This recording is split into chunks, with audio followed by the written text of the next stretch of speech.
Waaqayyo abbaa kee galanni guddaan siif haa ta'u wanna naa goote hundaaf. Abbaa guddaa ati abbaa jaalalaati.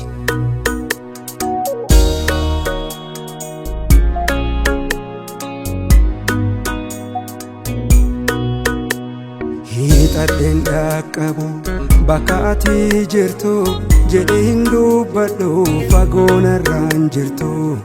Mana kiyyaa keessa lubbuu kiyyaa keessa akka jirtu hime aniin of dammaqsa. Hiixadheen dhaqqabu bakka ati jirtu jedhiin dubbadhu fagoonarraan jirtu. Mana kiyyaa keessa lubbuu kiyyaa keessa akka jirtu hime aniin of dammaqsa. Dammaqsa anotiin dammaqsa maqaa kee ol qabee leellisa. Galata guddaa fudhadhu gooftaa sittiin baay'atu beeksitaan gaala. Galata guddaa fudhadhu gooftaa sittiin baay'atu beeksitaan gaala.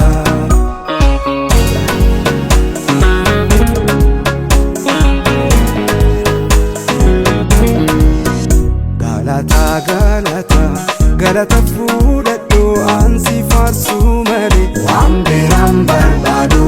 Galata si qabee dhufeera ennaa na gargaartu inni kee argeera.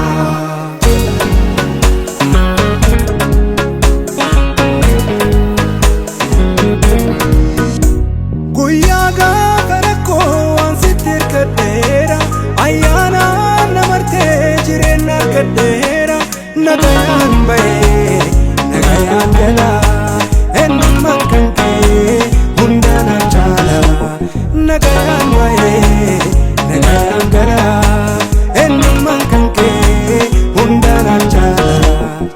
Jiruuf jireenyi si wajjin dansaadha galata guddaa Yesuusaan siif laadha.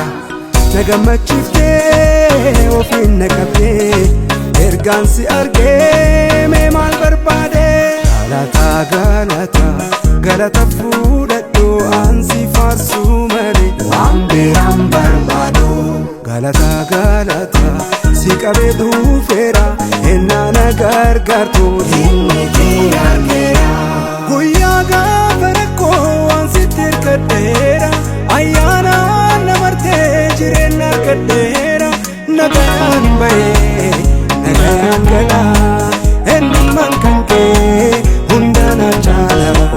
Dukkana keessa ifaan na baaftee na guddiftee abbaanaaf taate. Gaaffii hin qabu gocha keerraa araarri kan kee na argateera.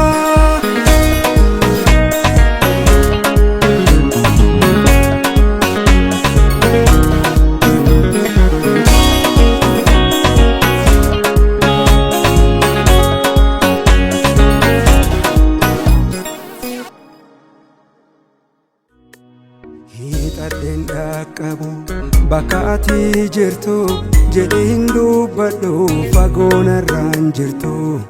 Mana kiyyaa keessa lubbuu kiyyaa keessa akka jirtu hime aniin of dammaqsa.